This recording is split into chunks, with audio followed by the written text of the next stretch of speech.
Well, it's time for a new video, and it's been about a month since my last video. Mostly because I've been sick and fighting off every illness going around this past month.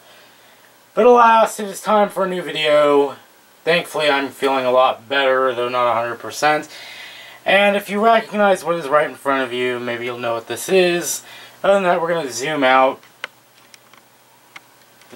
But as you can see here, I've got the bottom pan of a G4 iMac, which is right up here. Now, this iMac is currently taken apart. As you can no doubt tell, the bottom pan's down here. It has been taken apart. It is currently apart. I just have the bottom half and top half put back together so I can stand it back up. But the logic board is currently right here, because it was caked in about 1 million layers of dust, and this thing had never been taken apart. But like I said, it caked in 1 million layers of dust, and it had spider nests all over it. So I just decided to get it out of the system and put it through the dishwasher, and it's been drying out overnight. But that's not going to stop me from going over the machine a little bit beforehand and talking about it. Anyway, I've got the parts in kind of a little bin here. And I was quite surprised to find that it came with 256 megabytes of memory on the top of the logic board. And somebody had actually expanded it to 768 with this. It's quite a nice little surprise. Quite an interesting machine. I forgot that these take two types of memory. You've got a regular PC-133 module on top, and you've got on the bottom in the user accessible spot a SODIMM. Quite interesting. This model did not come with AirPort, sadly, so I have to wire it up. But that's also why I have my router over behind my custom built now, as I can just plug in anything next to my desk. Going further though, there is a special reason why I got this iMac. Well, let's go over the specs a little bit first, which you can't power up the machine right now. But it's going to be hard for you guys to see this, so I will read them out to you. It's an 800 megahertz, 256 megabytes stock of RAM, which it's been upgraded, 60 gigabyte hard drive. But you probably are wondering, well, what is so special about this G4 iMac? Well, if we turn it this way, it becomes a little more apparent. If you cannot see it, I will zoom in, but as you can see, it's got the original typeset for the iMac logo.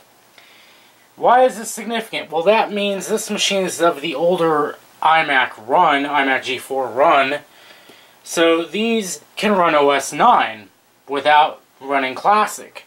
Or, I guess I should say without running the Classic environment in OS 10. This thing can run OS 9 natively, and that's kind of why I wanted this machine.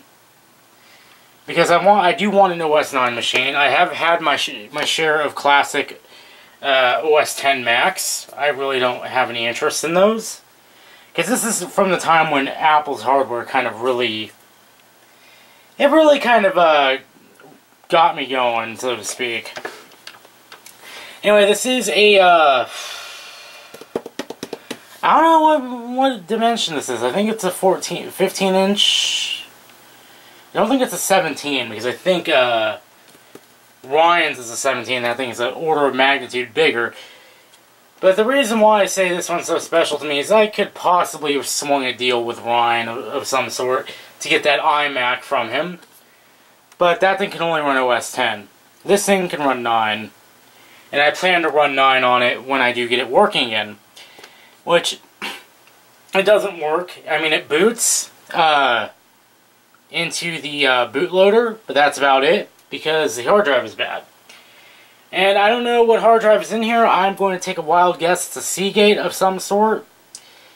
We're going to go ahead and I am going to unplug my keyboard from my custom built here. And lean this back. Now, when you're working on this, you do want the optical drive facing upwards, because towards the back, you've got your power jack here, and this doesn't come off easily. And the computer just now saw that, hey, I don't have a keyboard.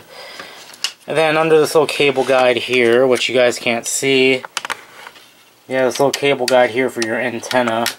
This thing takes a PCM CIA card for its airport, as you can see here. So it takes an older airport card, which sadly I do not have, nor know where one is. So that's kind of unfortunate. We've got the shielding here, and we've got this copper. Just gonna peel this off, because somebody has been in here, I can tell you that right now. Because this was peeled back.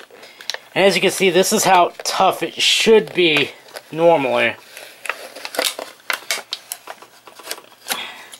So what I'm guessing is somebody was in here at some point, probably to replace the hard drive.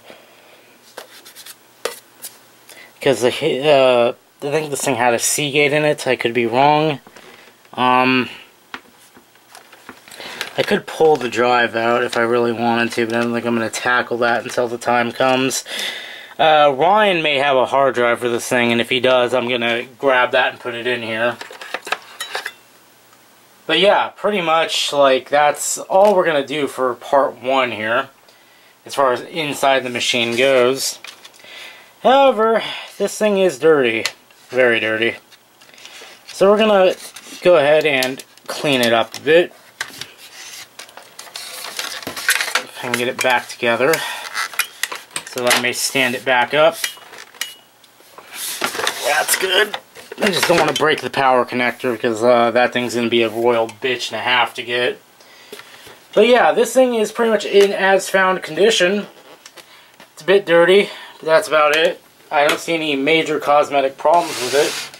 The main problem I usually see with these is that the screen will tilt a little bit. Ryan's actually does this. This one has a bit of tilt in it, but it's not noticeable. But yeah, let's get right into this.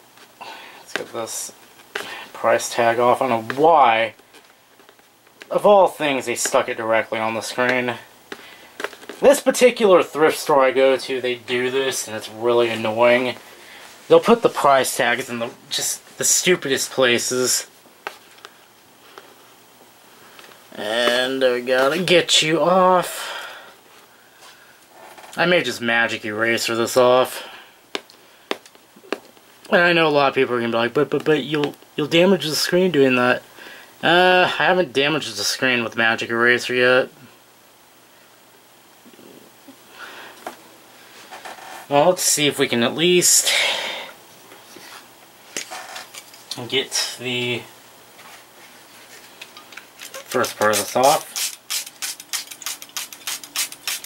And this is a little alcohol mix that I made for cleaning electronics. Oh, that's coming off, thankfully.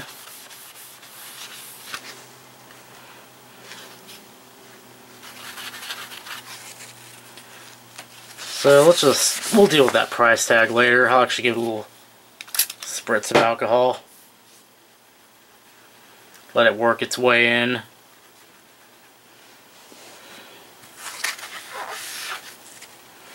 And we'll work around the screen a little bit here. Let's give it a nice clean.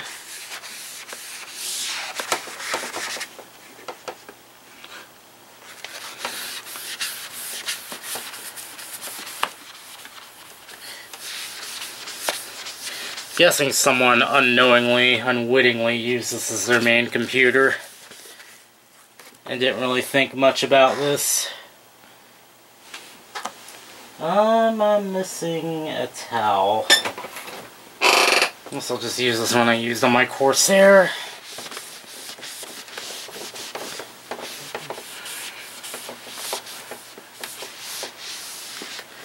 The thing with magic erasers is they don't really wick up liquid. So when you're done scrubbing, you kind of have to get a towel and wick up that additional liquid. Now normally, on these really ridiculous labels, I'll normally bust out the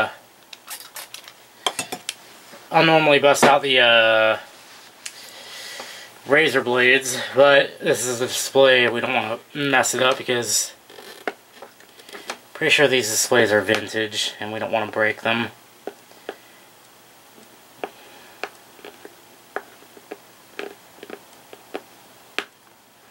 It might sound like I'm doing a lot of damage to it, but I'm actually not. I'm being kind of gentle with it. Let's just see if I can get that off.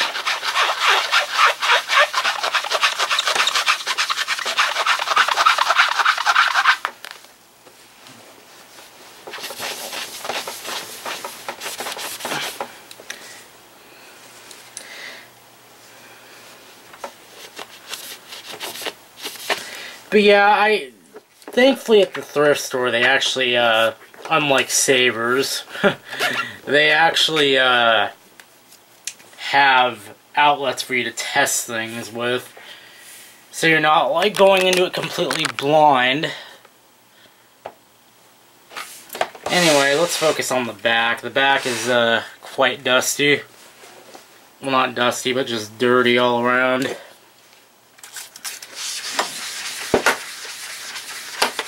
This thing may need a date with some Retro Bright because the plastics are quite yellowed.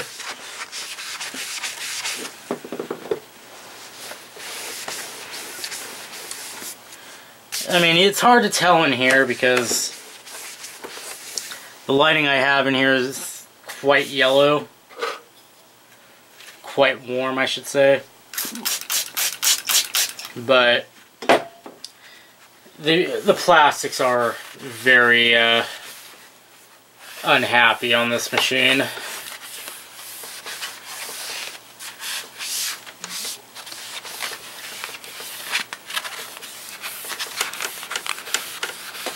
Let me give it a clean.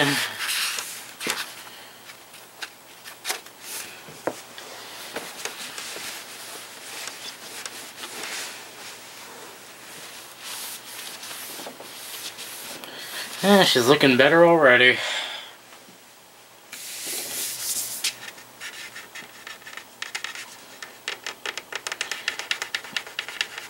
Starting to see a little bit of cosmetic damage here, but nothing serious.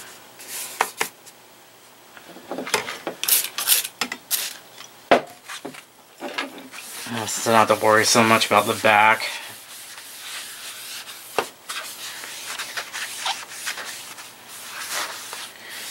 Magic erasers are awesome. Well, these ones are not actual magic erasers. They are just generic melamine foam pads that I bought off Amazon for $5.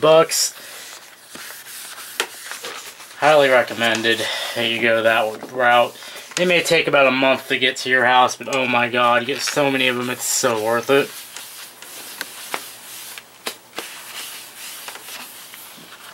Just give the back a nice clean here.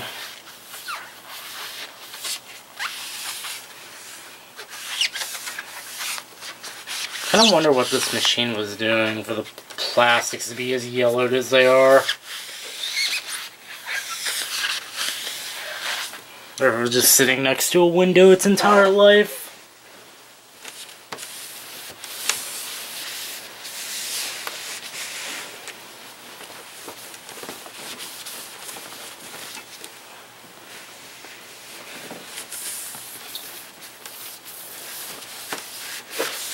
Yeah, that's funny, this machine I would think is more innovative than anything Apple's ever produced in the last like 5 years. And you know what? You know what? You can still upgrade the RAM. Look at that. Look at that. Yeah, it looks like these sides are now clean. Yeah. I mean, it's still smudgy a little bit, but that's not what I was aiming to get rid of right now. There was a lot of caked on grime. And there still is on the base, but we're getting that right about now. Aim you guys downwards so you can see what we're doing down here.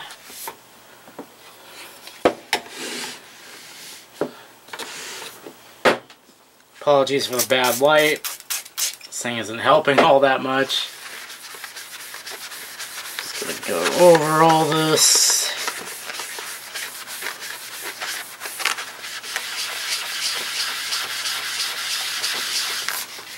Is that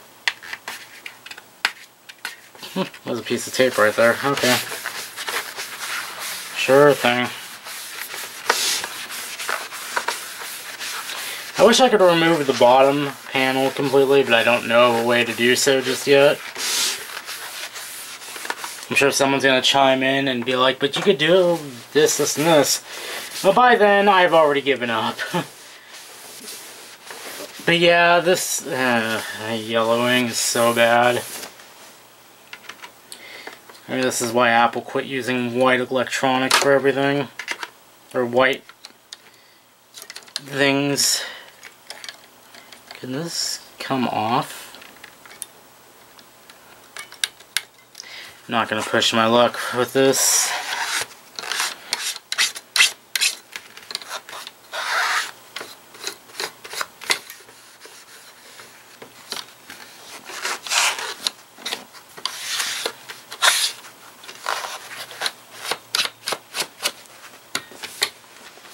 Alright.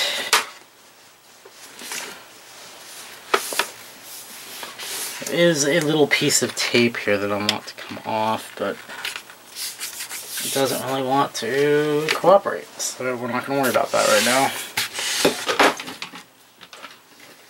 Here, however, we're going to go to the other side, and at least to me, the yellowing is really apparent right here.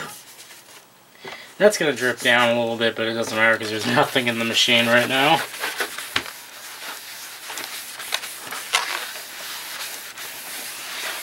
But pretty much, I mean, that's all there is to it as far as cleaning this thing up goes. As for what this machine is going to actually do for me, besides being an OS 9 plaything, I don't know.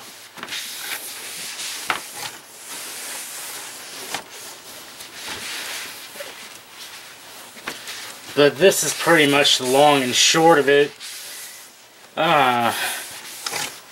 For right now, though, I mean, this thing is pretty much just a nice thing to look at because, again, the hard drive is completely knackered on it. So I'm going to go ahead and put that back down where it came from. And let's look at the bottom plate. Give that a little bit of a cleaning because that thing looks nasty.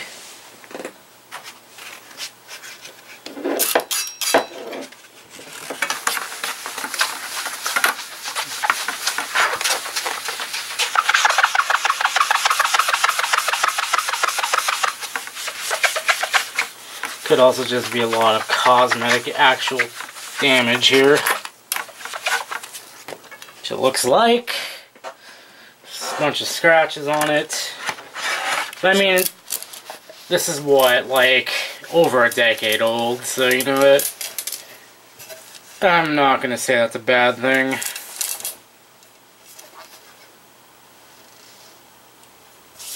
There we go. Bottom pan is done.